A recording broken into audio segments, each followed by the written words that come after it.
Selamat pagi saudara-saudara yang kasih dalam Tuhan Yesus. Senang sekali bisa bertemu dalam ibadah Gesim pada hari ini, minggu ketiga November 2021. Dan kita akan baca ulang nats pembimbing yang tadi di awal ibadah sudah kita ucapkan bersama-sama. Saya bacakan dan Bapak Ibu juga memperkatakan demikian. Yesaya 6 ayat 8. Lalu aku mendengar suara Tuhan berkata, siapakah yang akan kuutus?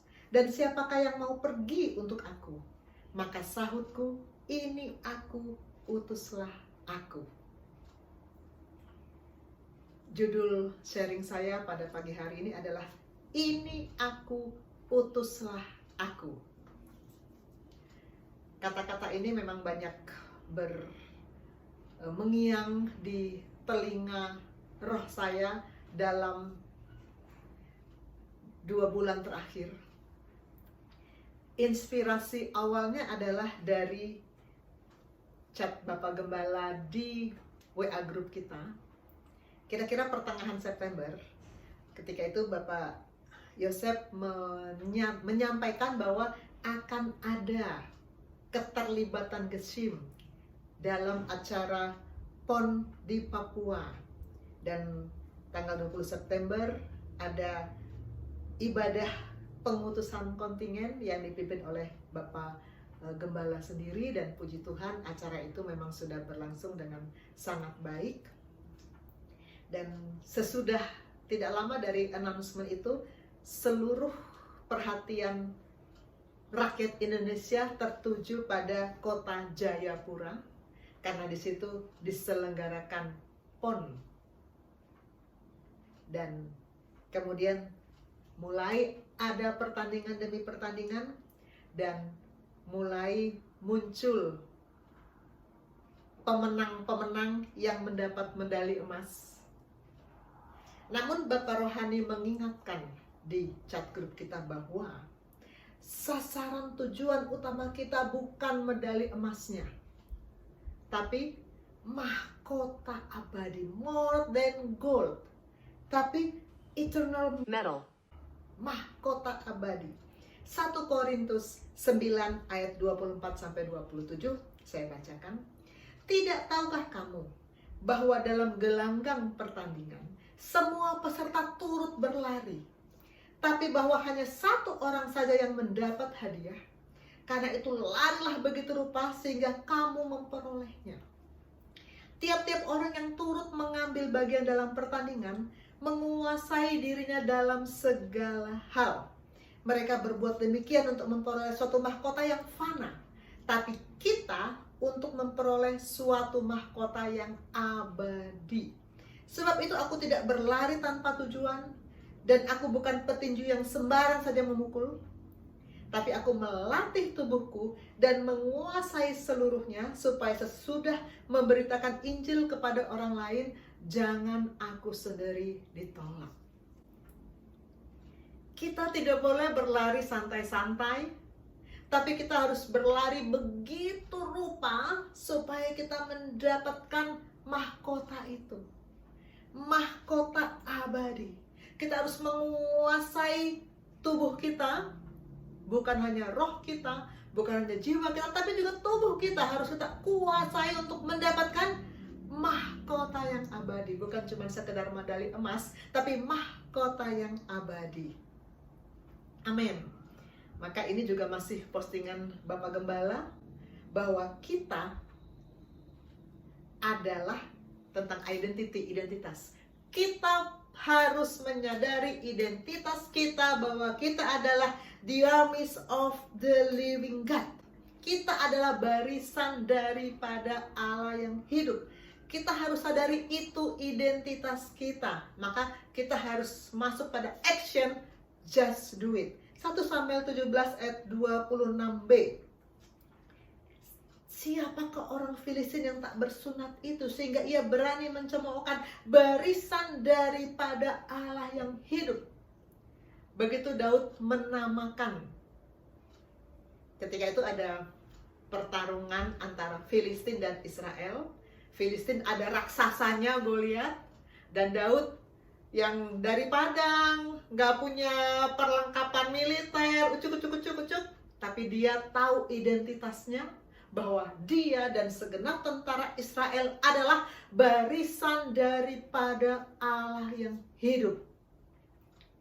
Karena itu Bapak Rohani melanjutkan postingannya, keharusan saya, 1 Korintus 9 ayat 16, karena jika aku memberitakan Injil, aku tidak mempunyai alasan untuk memegahkan diri, sebab itu adalah keharusan bagiku. Celakalah aku jika aku tidak memberitakan Injil.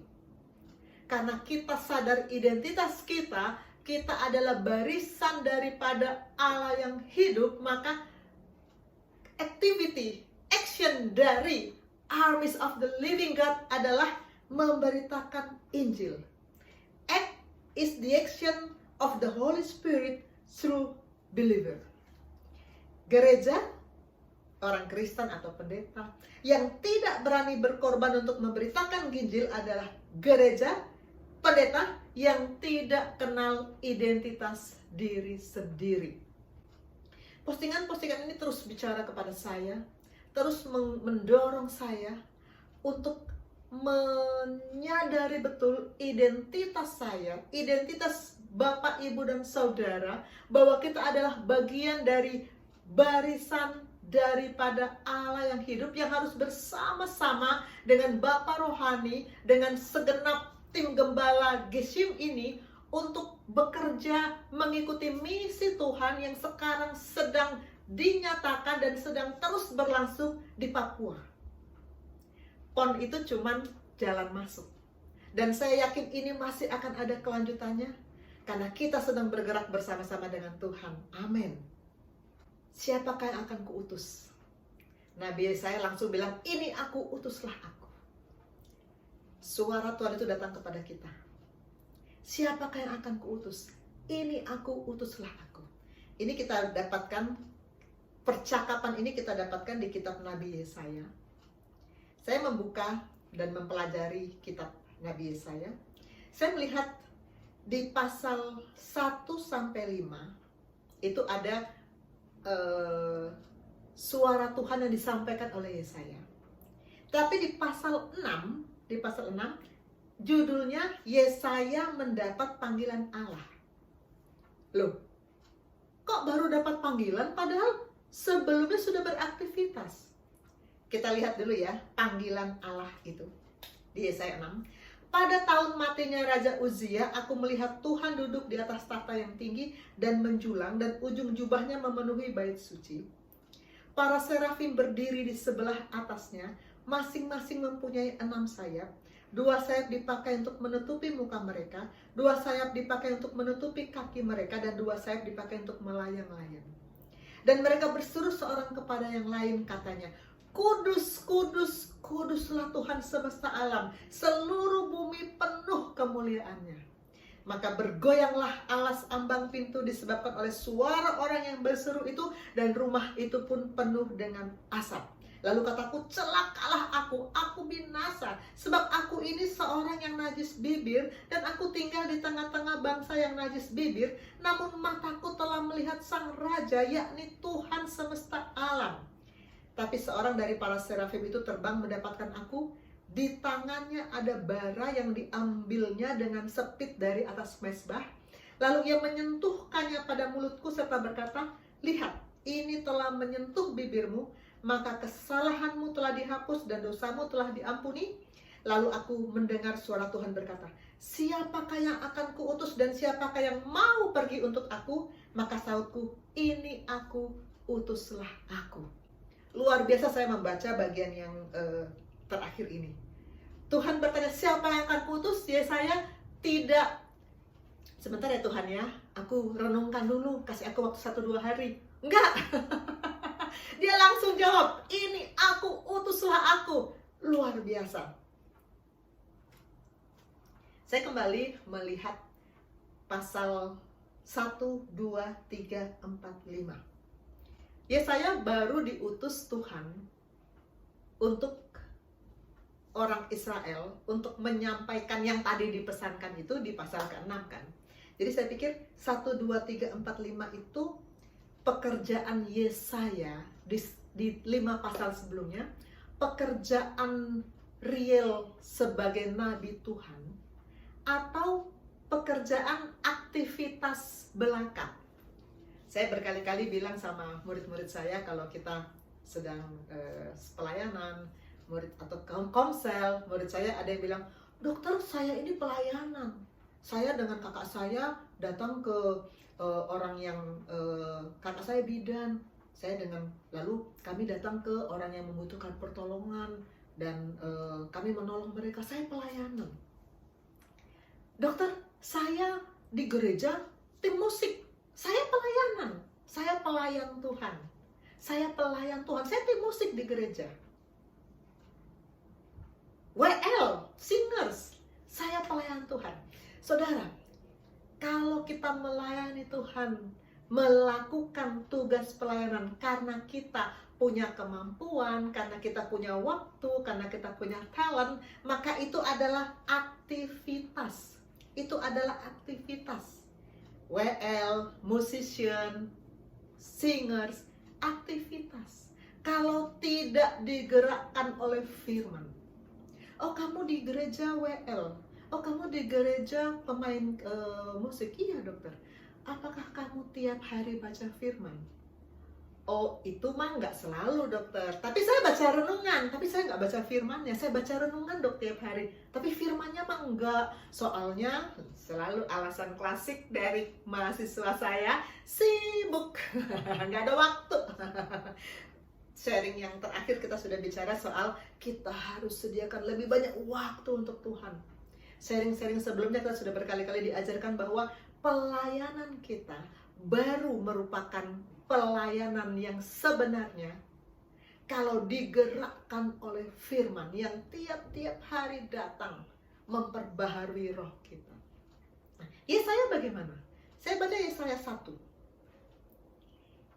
ayat 1. Penglihatan yang telah dilihat Yesaya bin Amos tentang Yehuda dan Yerusalem di zaman Uzia, Yotam, Ahaz, dan Hizkia, raja-raja Yehuda. Wah, ini berarti Yesaya ini umurnya panjang ya. 4 generasi. Yehuda itu beda dengan, itu Israel Selatan, beda dengan Israel Utara. Sharing saya terakhir, saya mengatakan bahwa kita harus ya mempelajari isi Alkitab, baik untuk mendapatkan pengetahuan maupun untuk mendapatkan pewahyuan. Karena kita tidak bisa memahami kalau kita tidak tahu ceritanya, konteksnya. Kita berkali-kali Bapak Rohani bilang, kita nggak bisa memahami teks tanpa melihat konteks. Istilah-istilah Bapak Rohani sangat melekat di kepala saya. Kita harus tahu konteksnya.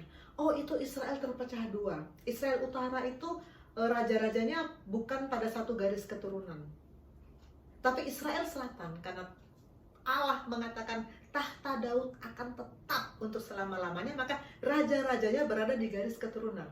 Artinya ini dari ayah ke anak, anak ke cucu, cucu ke cicit. Artinya ini panjang.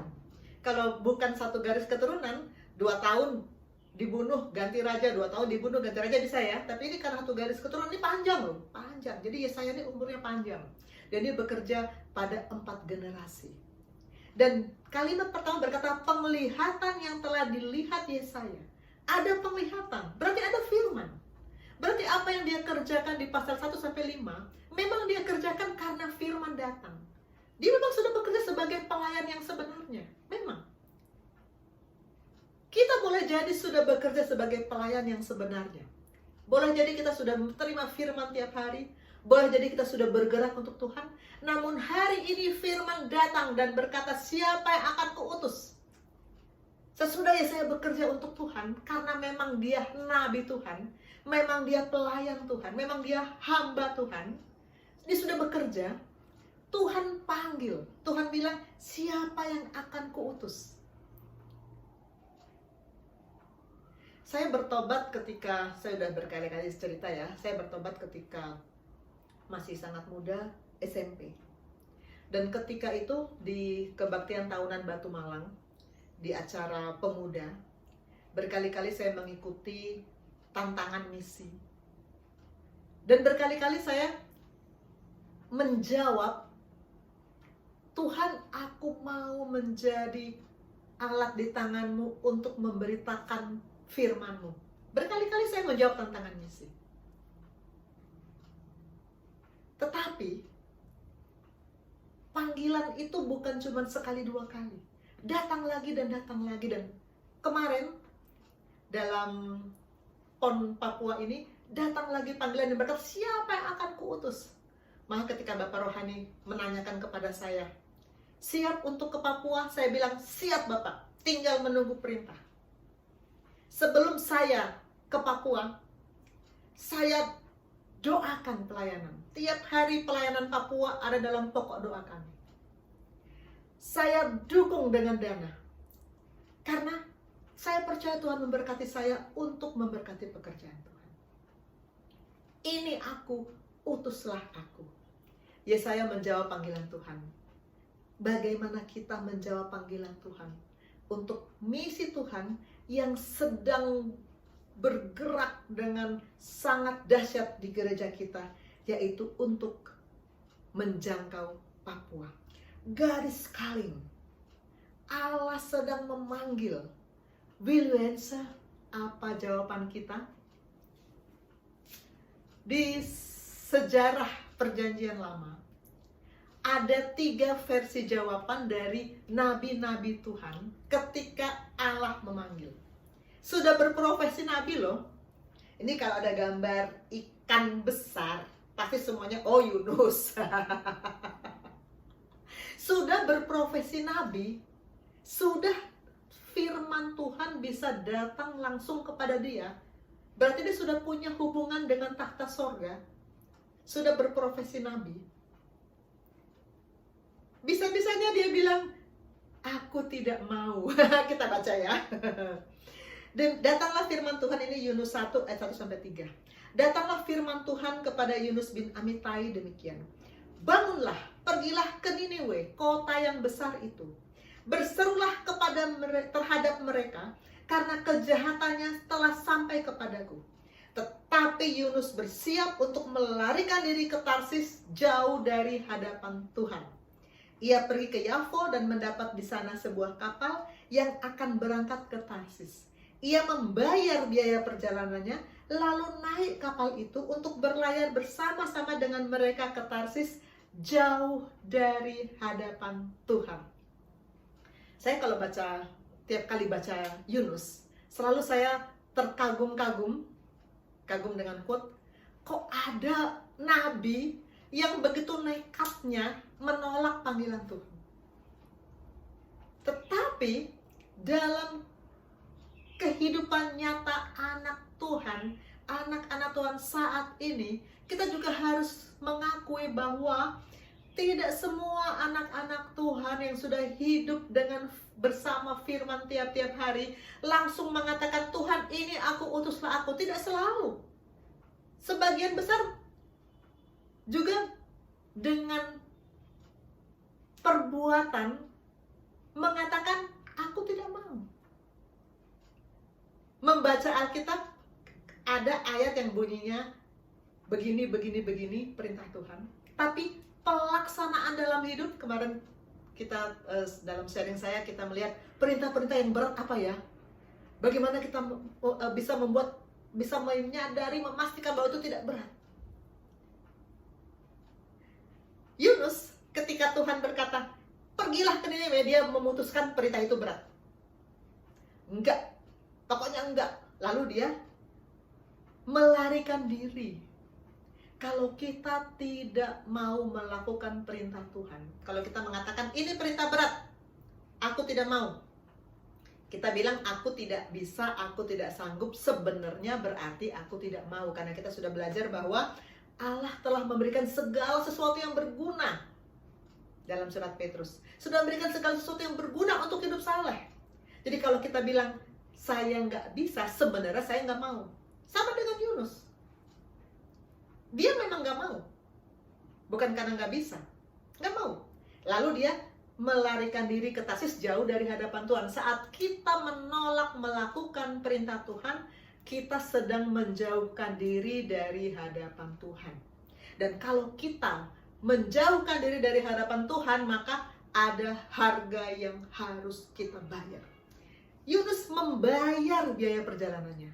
Ada harga yang harus dibayar. Saya sendiri merasakan betul naik turun kehidupan roh saya sebelum masuk Gesim. Sebelum saya masuk di Gesim, saya sudah berkali-kali saksikan bahwa saya punya kehidupan rohani yang naik turun. Sebentar kalau teman-teman saya memang lingkungan hamba-hamba Tuhan, saya pelayanan. Tapi begitu lingkungan saya tidak kenal Tuhan, saya bahkan pernah ceritakan 3 tahun saya nggak baca firman. Maka saya mengalami bermacam-macam masalah. Saya membayar biaya tidak ikut Tuhan. Biaya yang harus saya bayar itu sangat, kalau saya sadari sekarang ya ampun, selalu saya pikir kenapa dulu saya kayak gitu. Tapi ya itu sudah terjadi ya. Tuhan sudah ampuni, saya sudah mengaku di hadapan Tuhan, dan Tuhan sudah ampuni, dan sekarang Tuhan sudah menganugerahkan kehidupan yang jauh lebih baik. Dan sekarang saya sungguh bersyukur sama Tuhan bahwa di Gesim ini saya bertumbuh dan saya bisa melihat pekerjaan Tuhan yang luar biasa. Membayar biaya perjalanan. Yunus bukan cuma membayar biaya perjalanan loh. Dia juga membayar dengan nyawanya. Saat dia dimakan oleh ikan besar, secara medis, mana ada orang bisa masuk di perut ikan dan hidup. Yunus membayar dengan nyawanya. Karena dia melawan perintah Tuhan. Atas keajaiban Allah, maka Yunus tidak mati di perut ikan, dimuntahkan, dan dia berubah.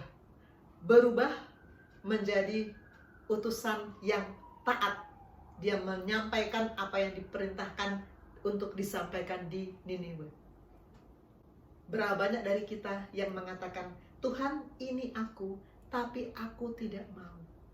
Walaupun kita nyanyi, aku mengasihi Engkau Tuhan, I love you Lord. Tapi dalam perbuatan sehari-hari, untuk perintah-perintah yang kita anggap berat, kita mengatakan, Tuhan, aku tidak mau. Ini versi pertama. Siapa yang akan kuutus? Siapa yang akan kuutus ke Papua? Tuhan, aku sadar identitasku, tapi aku tidak mau. Versi pertama. Versi kedua, ini aku, utuslah orang lain. Nah, saya agak geli juga baca ini. Tapi ini juga sangat-sangat banyak terjadi dalam kehidupan kita. Ini aku, tapi utuslah orang lain. Ini kalau kita lihat semak belukar yang menyala, pasti kita, oh Musa. Keluaran 4 ayat 11-13. Tapi Tuhan berfirman kepadanya, siapakah yang membuat lidah manusia? Siapa yang membuat orang bisu atau tuli? Membuat orang melihat atau buta? Bukankah aku, yakni Tuhan? Oleh sebab itu pergilah, aku akan menyertai lidahmu dan mengajar engkau apa yang harus kau katakan. Tapi Musa berkata, ah Tuhan, utuslah kiranya siapa saja yang patut kau utus.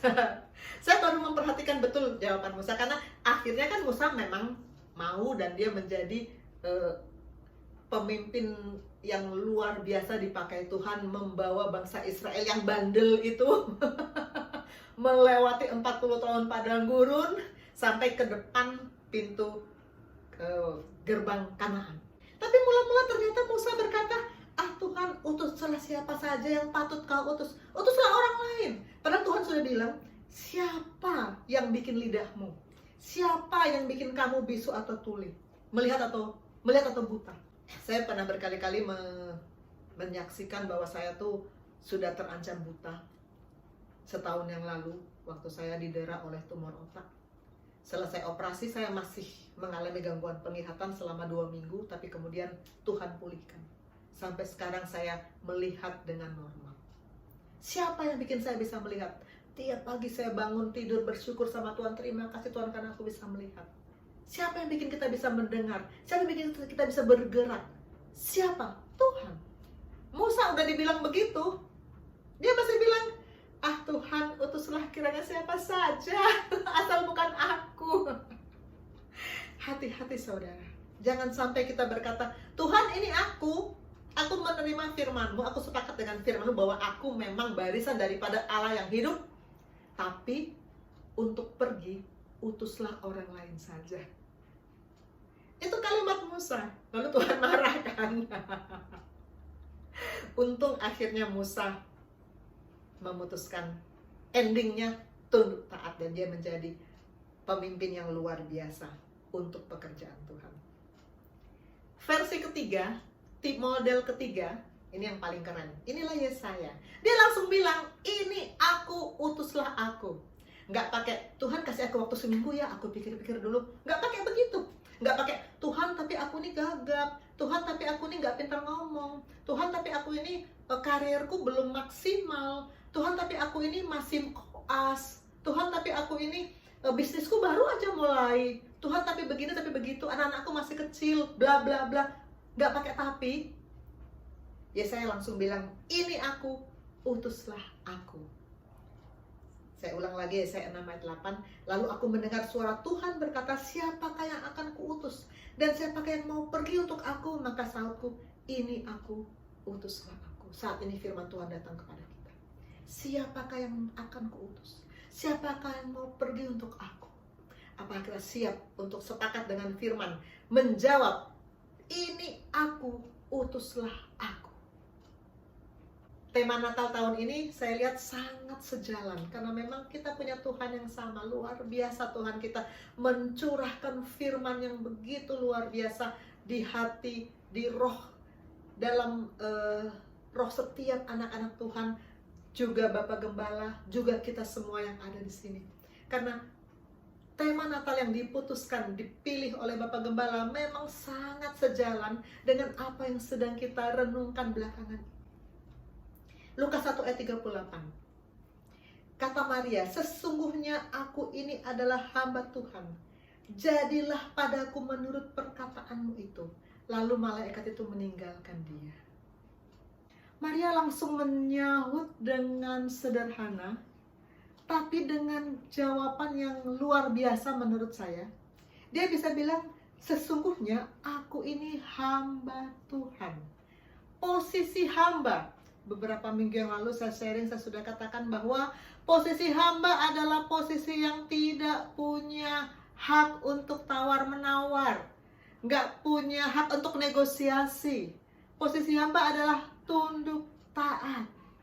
Saya pikir-pikir Maria ini bapak rohaninya siapa ya? Ikut pemuritan di mana gitu ya? Kok keren banget dia bisa menjawab dengan begitu luar biasa. Sederhana, tapi membuat rencana Allah betul-betul digenapi dalam hidupnya.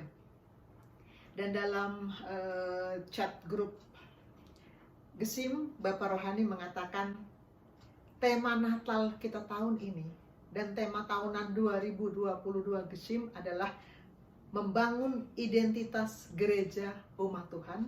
Dan khusus untuk Natal ini diambil dari Lukas 1 ayat 38, aku ini hamba Tuhan. Saya mau kita masing-masing di sini memastikan bahwa kita pun seperti Maria bisa berkata, aku ini hamba Tuhan. Ini memang sudah menjelang Natal dan saya memang mulai merenungkan banyak ayat-ayat Natal, dan ini adalah ayat yang begitu saya baca sharing Bapak Rohani ini, saya katakan ini benar-benar bicara untuk saya. Saya hamba Tuhan. Sesungguhnya aku ini hamba Tuhan, jadilah padaku menurut perkataanmu.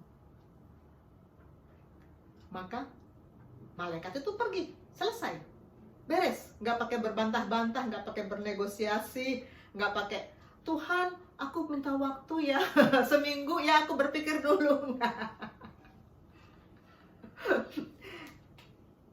Dan ini Petrus, murid Tuhan Yesus, salah satu murid yang luar biasa karakteristiknya ya, kita semua kenal dengan Petrus.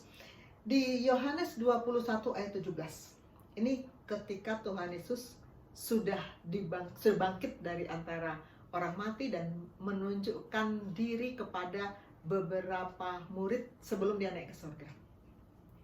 Kata Yesus kepadanya untuk ketiga kalinya, Simon anak Yohanes, apakah engkau mengasihi aku? Maka sedih hati Petrus karena Yesus berkata untuk ketiga kalinya, apakah engkau mengasihi aku? Dan ia berkata kepadanya, Tuhan, engkau tahu segala sesuatu. Engkau tahu bahwa aku mengasihi engkau. Kata Yesus kepadanya, gembalakanlah domba-dombaku. Cerita singkat ini sebetulnya belum lama diajarkan oleh Bapak Rohani kepada saya bahwa proses Petrus menjawab pertanyaan Tuhan, apakah engkau mengasihi aku? Itu dia nggak langsung ngerti. Dia menjawab dengan konsep-konsep, menjawab dengan teori-teori. Sebenarnya di awal perjumpaan Petrus dengan Tuhan Yesus, di awal pekerjaan pelayanan Tuhan Yesus sudah memanggil Petrus loh.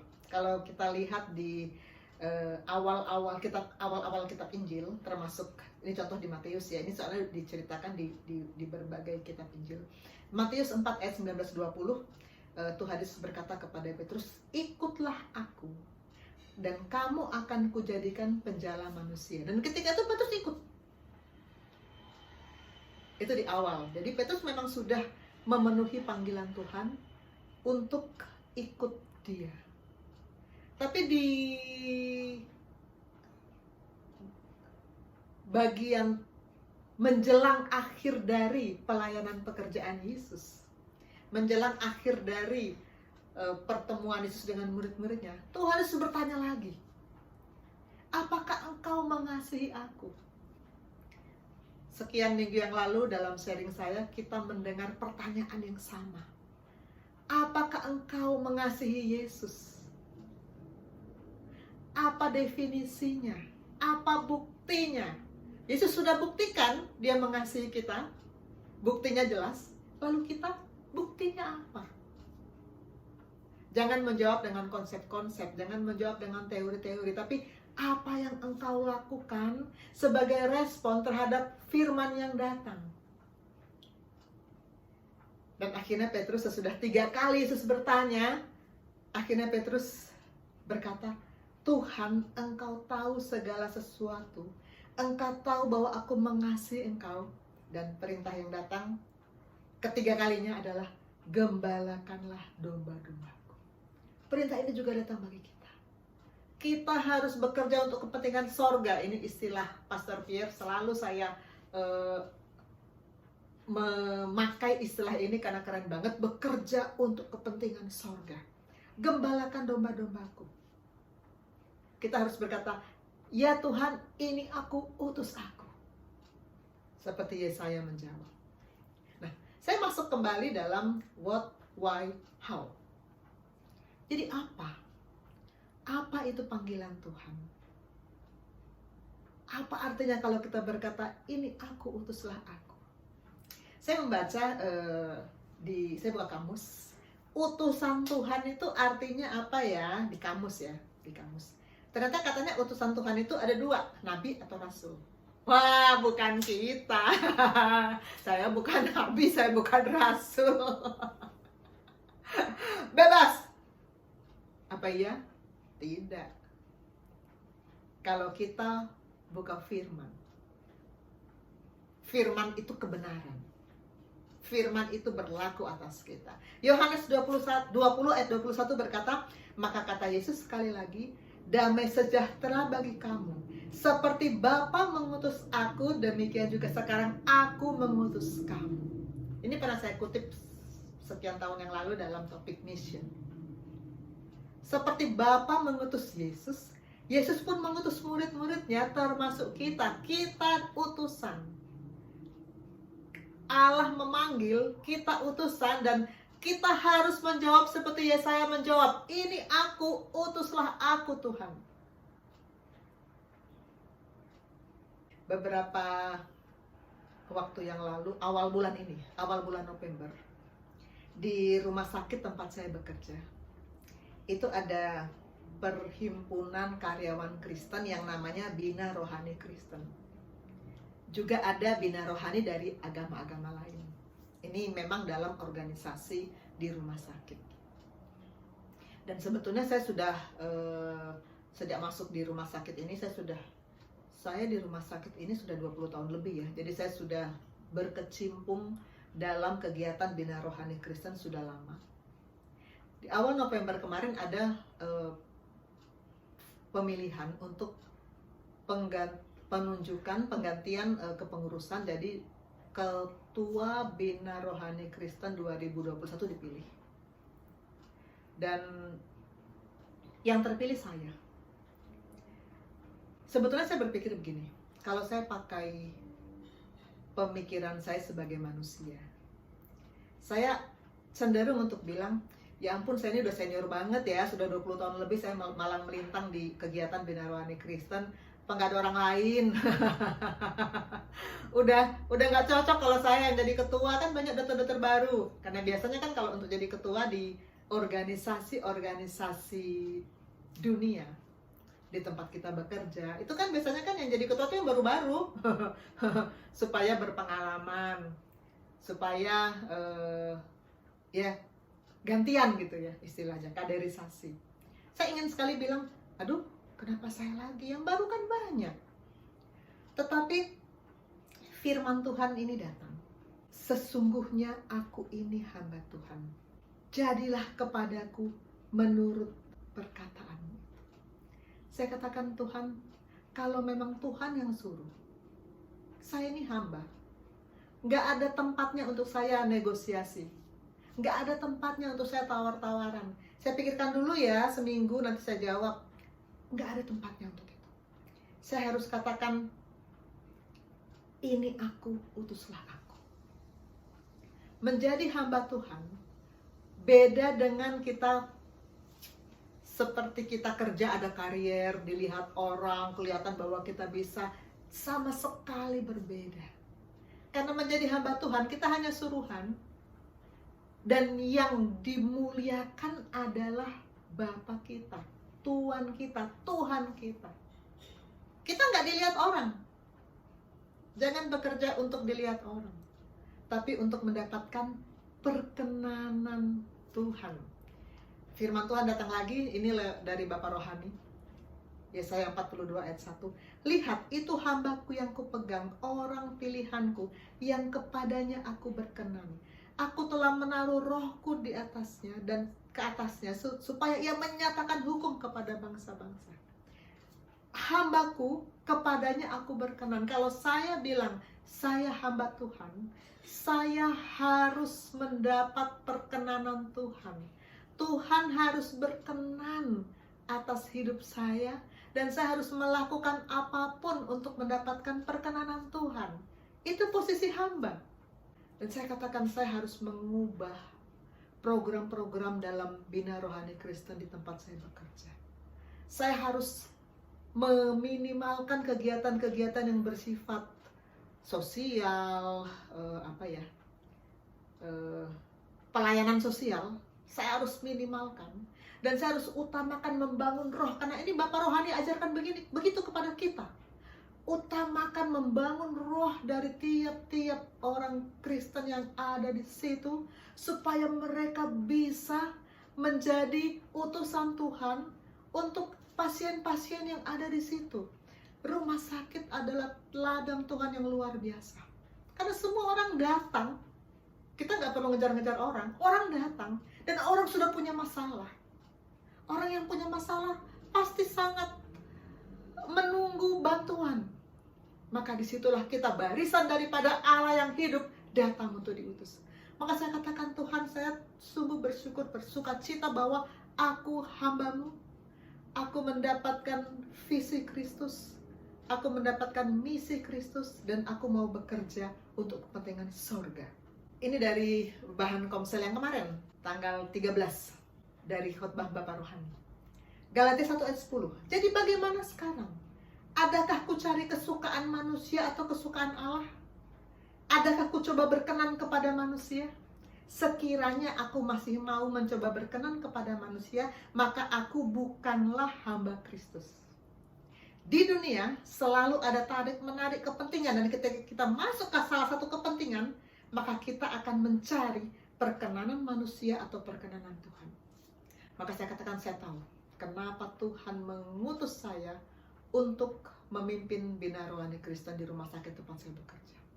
Dia mau saya membawa anak-anak Tuhan, orang-orang Kristen di rumah sakit ini untuk mendapatkan perkenanan Tuhan. Karena rumah sakit adalah ladang Tuhan yang luar biasa. Amin. Mengapa? Mengapa Tuhan mengutus kita? Dan mengapa kita harus menjawab, ini aku, utuslah aku? God is calling. Will you answer? Why? 1. Perintah Allah. Memang Allah memberi perintah. Kita sudah sangat hafal ayat ini ya, amanat agung. Matius 28 ayat 18-20. Yesus mendekati mereka dan berkata, kepadaku telah diberikan segala kuasa di sorga dan di bumi, karena itu pergilah, jadikan semua bangsa muridku, dan baptislah mereka dalam nama Bapa, Anak, dan Roh Kudus, dan ajarlah mereka melakukan segala sesuatu yang telah kuperintahkan kepadamu, dan ketahuilah aku menyertai kamu senantiasa sampai kepada akhir zaman. Kata-kata dalam baris ke-6, ajarlah mereka. Kita diutus untuk mengajar. Mengajar, apa yang kita mesti ajar? Segala sesuatu yang Tuhan telah perintahkan. Sekali lagi ini kembali seperti sharing saya terakhir. Allah memerintahkan kita untuk melakukan segala sesuatu yang telah diperintahkan.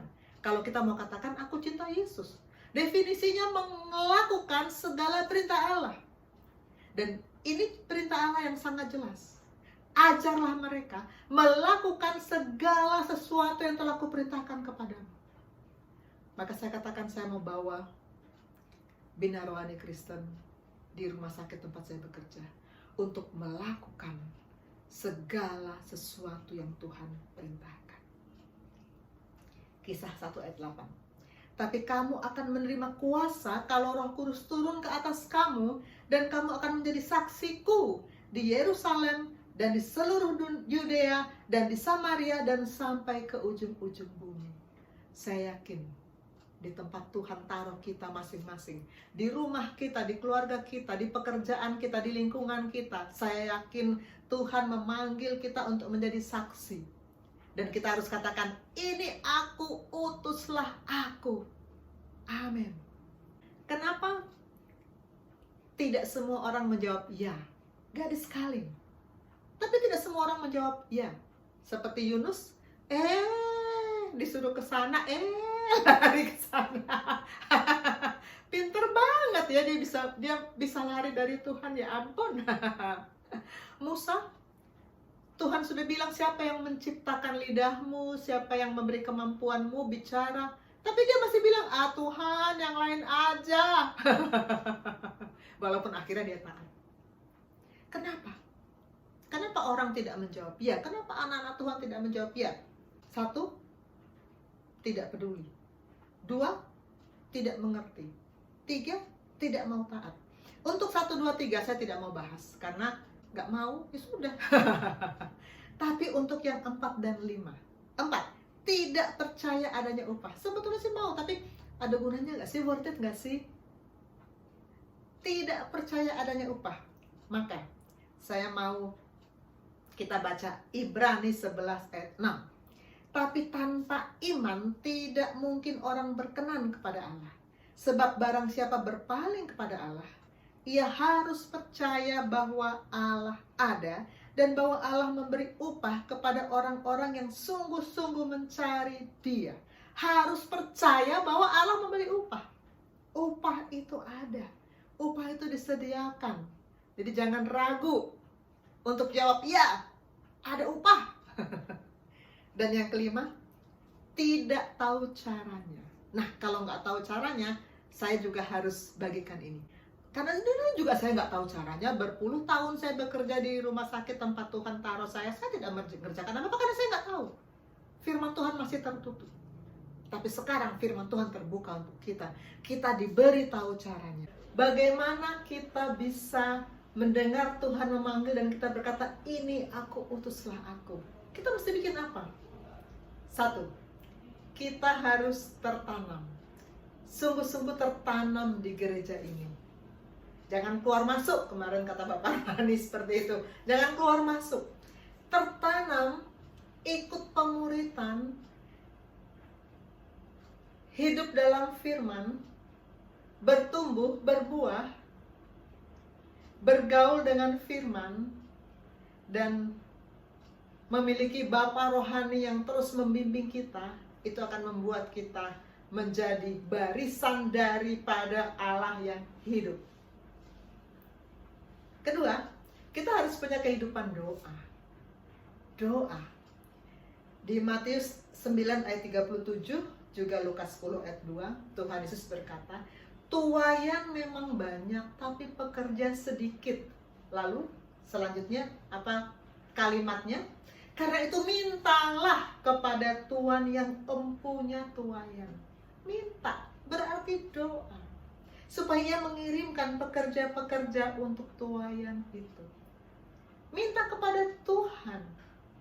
Masukkan dalam pokok doa harian. Gak mudah loh untuk setia dalam pokok-pokok doa yang setiap hari kita doakan, gak mudah. Masukkan target pelayanan dalam pokok doa harian kita. Sejak saya ditugaskan, terpilih menjadi ketua Bina Rohani Kristen di rumah sakit saya, maka kegiatan, walaupun belum mulai, rencana, orang-orang yang saya pilih untuk menjadi pengurus inti, pengurus bidang, itu betul-betul saya doakan agar mereka adalah orang-orang yang Tuhan pilih, yang bekerja digerakkan oleh firman, sehingga secara organisasi kami bukan melakukan aktivitas yang menarik perhatian banyak orang, tapi kami mau menarik perhatian Tuhan, mau mendapatkan perkenanan Tuhan. Amin. Berdoa. Dan yang ketiga, temukan ladang kita, temukan talenta kita. Ini sudah pernah saya sampaikan memang dalam topik mission. Temukan ladangmu, talentamu. Saya selama 15 tahun di rumah sakit tempat saya bekerja tidak menyadari itu ladang saya dan saya ada talenta yang Tuhan kasih. Saya nggak menyadari. Saya sungguh-sungguh bertumbuh di gereja ini. Saya mulai menyadari, menemukan, dan saya katakan, ini aku, utuslah aku. Dalam Matius 6 ayat 34-43, mungkin saya tidak baca karena waktu yang nggak sempat. Tapi ini pernah saya baca dulu. Tuhan Yesus berkata, berapa banyak roti yang ada padamu? Coba periksa. Kamu punya apa? Periksa. Murid-muridnya bilang, apakah kami harus menyediakan uang untuk membeli roti untuk orang-orang ini? Tapi Tuhan bilang, periksa kamu punya apa. 5 roti dan 2 ikan Tuhan berkati sehingga bisa mengenyangkan 5.000 orang dan ada sisa lagi 12 bakul. Nah, kita harus percaya. Mujizat demi mujizat akan menyertai langkah kita kalau berjalan bersama-sama dengan Tuhan. Ladang kita, talenta kita ada di hadapan kita. Tuhan sudah sediakan bagi kita. Kita tinggal tunduk taat. Tunduk taat. Lihat sekeliling kita. Saya menyadari bahwa Tuhan memberi tugas kepada saya menjadi ketua Bina Rohani Kristen untuk melihat kegiatan-kegiatan yang berkenan kepada Tuhan, bukan yang sekedar tradisi-tradisi yang orang suka lakukan untuk supaya dilihat oleh manusia, bukan. Saya mau mengubah tradisi menjadi kegiatan hamba yang berkenan kepada Tuhan. Pelayanan gesim di Papua, saya masukkan dalam doa. Sekarang saya baru bisa mendukung dalam dana, dalam doa, tapi saya siap. Kapan Tuhan utus, saya siap. Saya katakan pada Bapak Gembala, saya siap Bapak, saya tinggal tunggu perintah. Saya siap untuk mengatakan, Tuhan ini aku, utuslah aku. Bagaimana dengan kita? Matius 28 ayat 19-20. Karena itu pergilah, jadikan semua bangsa muridku dan baptislah mereka dalam nama Bapa, Anak, Anak dan Roh Kudus, dan ajarlah mereka melakukan segala sesuatu yang kuperintahkan kepadamu, dan ketahuilah aku menyertai kamu senantiasa sampai kepada akhir zaman. Dalam sharing saya terakhir, saya katakan bahwa perintah ini tidak berat. Tidak berat. Kita melakukannya karena kita mengatakan, berani mengatakan, aku mengasihi Yesus. Kita lakukan ini karena kita katakan, aku hamba. Posisiku hamba, hanya tunduk taat. Tanpa tawar-tawar, tanpa pikir-pikir, tanpa negosiasi. Tunduk taat. Kesimpulan, ini aku, utuslah aku. Jawab panggilan Tuhan dalam hidup kita masing-masing. Tuhan memanggil saat ini. Ladangmu, talentamu, katakan, Tuhan, ini aku, utuslah. Utus kau mengabdi tanpa pamrih, berkarya terus dengan hati